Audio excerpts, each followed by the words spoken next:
Iji min maani mormaarra gada Dhumee sirbina keessi keenya mada Iji min maani mormaarra gada Saaqi saaqaa, saaqi saaqaa, saaqi kabajamtoota fi dinqisiifattoota keenya salaamtaa keenya durallee keessan dursina jenna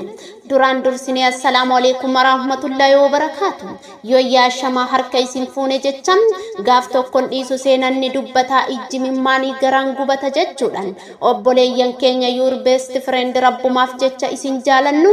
ormatti matanii maakaraan dhumne marmaaruun lammiitti iyyatanii gaafa diinni nama nyaaru marree kabajaan majjii tokko bar 2026 guyyaa waboo sababeeffachuudhaan jaarmiyaan tokkummaa dhaaba kanniisaa waamicha isiniif godhee jira obboleeyyan keenya biyya alaa fi keessa jirtan sagantaa bareedaa haala boonsan affeeramtanii jirtu jechuudhaan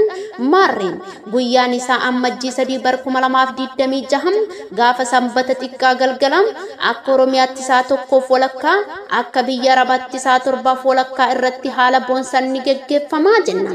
marree obboleeyyan keenya kanneen jaarmiyaa adda addaa irra jirtanilleen baaburii jennaan kan arcee daakuu miti liinkii jaarmiyaa keenyaa yaabbannaan gammachuun kan namaan daakuu miti jedhan